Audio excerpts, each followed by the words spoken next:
Hello guys, my name is Anish Singh Thakur and welcome back to the next episode of Learn with Upstocks educational series. आज हम बात करेंगे technical analysis क्या होता है। आज हम डिटेल में बात करेंगे टेक्निकल एनालिसिस किस तरीके से यूज करते हैं।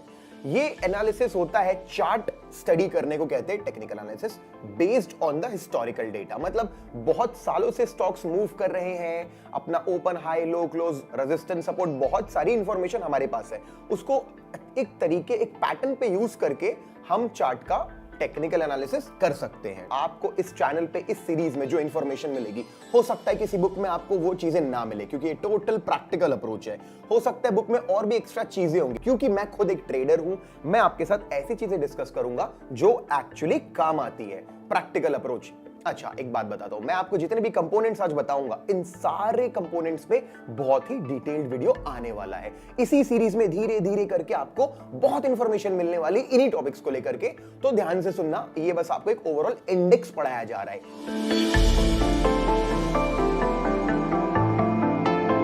टेक्निकल एनालिसिस स्टार्ट करने के लिए मैं एक चार्ट दिखाता हूं आपको। एक चार्ट हमने ओपन किया। अभी इस चार्ट में क्या दिख रहा है? सबसे पहले रेड ग्रीन दिख रहा है आप लोगों को।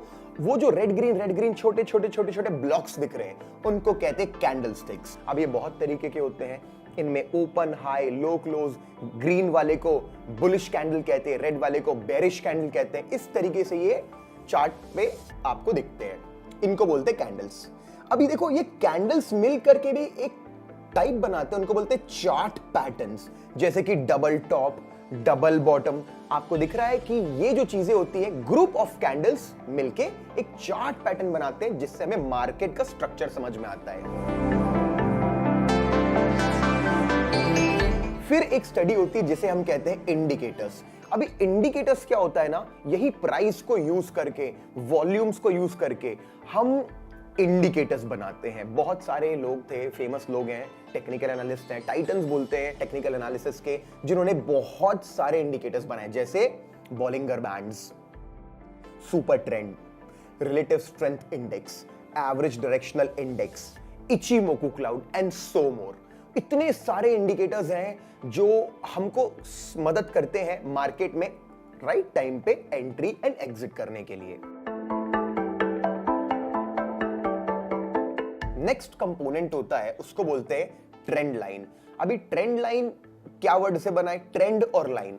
एक ट्रेंड होता है गाइस, आपको डिटेल में बताया जाएगा। अप ट्रेंड होता है जब मार्केट ऊपर जाता है, डाउन ट्रेंड होता है जब मार्केट नीचे जाता है, साइडवेज ट्रेंड साइड। जब भी ट्रेंडिंग मार्केट होता है अप या डाउन, आप एक ट्रेंड लाइन ड्रॉ करते हो जिसके ऊपर प्राइस उस पे बाउंस बैक करके, जंप करके ऊपर जाता है। वो होता है अप ट्रेंड में ट्रेंड लाइन का यूज करना।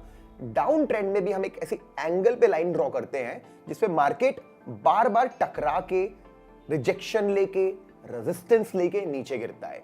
एक कंपोनेंट होता है जिसको बोलते हैं ट्रेंड लाइन। एक कंपोनेंट होता है जिसको बोलते हैं हॉरिजॉन्टल लाइन। ये क्या होता है? जब भी आपको एक पॉइंट दिखा, एक और पॉइंट दिखा, एक और पॉइंट, तीन सिमिलर पॉइंट दिख गए, आप एक स्ट्रेट लाइन ड्रॉ करते हो सीधी 180 डिग्रीज पे और उससे कनेक्ट करते हो टॉप्स को। ये भी आपको क्या मदद करता है? एक रेंज बनाने में। तो एक टूल होता है हॉरिजॉन्टल लाइन।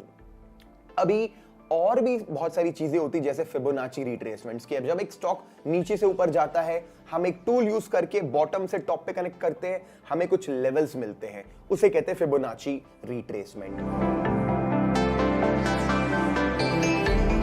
अभी इतनी सारी चीजें होती है, बट फिर भी एक बहुत इंपॉर्टेंट चीज होती है जिसको बोलते हैं डेटा रीडिंग। आप जब एक्सचेंज की वेबसाइट पे जाओगे, आपको बहुत तरीके की रिपोर्ट्स मिलेंगी, आपको बहुत सारा डेटा मिलेगा। जैसे आज किसी भी स्टॉक में कितनी बाइंग हुई, कितनी सेलिंग हुई, कितना टर्नओवर गया रुपीस में, कितना वॉल्यूम था, कितना ओपन इंटरेस्ट था। ओपन इंटरेस्ट एक वर्ड होता है जो इंटरेस्ट शो करता है किसी भी स्टॉक का, कि अगर किसी स्टॉक का इंटरेस्ट हाई है, ओपन इंटरेस्ट बढ़ रहा है, मतलब लोगों का इंटरेस्ट बढ़ रहा है। अगर उसका ओपन इंटरेस्ट गिर रहा है तो वहां पे लोगों का इंटरेस्ट गिर रहा है, इसको बोलते हैं ओपन इंटरेस्ट। तो एक चीज होती है जिसको बोलते हैं ऑप्शन चेन। ऑप्शन चेन होता है जिसमें आपको ओपन इंटरेस्ट शो होता है। अभी एक भाव कॉपी नाम की फाइल निकलती है, उसके अंदर सारे के सारे स्टॉक्स का, फ्यूचर्स का वॉल्यूम आपको शो होता है कि किसमें वॉल्यूम बढ़ा, किसमें वॉल्यूम घटा। तो हमने देखा इतने सारे कंपोनेंट्स को जब हम एक साथ स्टडी करते हैं तो टेक्निकल एनालिसिस होता है।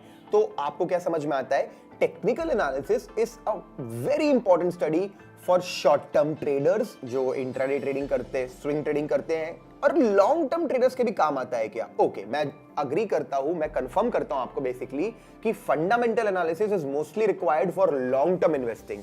हाँ चलो मान लिया कि फंडामेंटली एक स्टॉक स्ट्रॉन्ग दिख रहा है, लेकिन एंट्री एग्जिट कहां करना है? क्या ये फंडामेंटल एनालिसिस बताता है? नहीं बताता। करेक्ट एंट्री और एग्जिट के लिए आप बड़े टाइम फ्रेम पे चार्ट्स ओपन करते हैं टेक्निकल एनालिसिस में, और वहां अपनी एंट्री और एग्जिट को डिसाइड करते हैं। So even for investors technical analysis is very important. Maybe not too deep, but a fundamental analysis should also know the basics of technicals, and a technical analyst should also know some basics of fundamental analysis. This is very important for traders and investors both. Alright, तो अगर आपको ये series आने वाली है, इस चीज का एक्साइटमेंट है, अगर आप बहुत खुश हो कि हाँ यार मजा आएगा, ये सीरीज आएगी, कुछ सीखने मिलेगा, तो I want to see the maximum likes in this video. मैंने आपको हिंट दे ही दी है कि कितने सारे इंपॉर्टेंट टॉपिक्स पे वीडियोस आने वाले। So definitely subscribe the Upstox channel and click the bell notification icon so that you get instant updates. And yes, अगर कुछ भी है आपको लगता है यार इस पे भी वीडियो बना सकते हैं क्या, या कोई फीडबैक है, सजेशंस है, I welcome you, I encourage you. Please post your comment on the section, our team will definitely try to respond. आप कमेंट करो अपने views and we welcome it. Thank you so much everyone, and I'll see you soon in the very next video.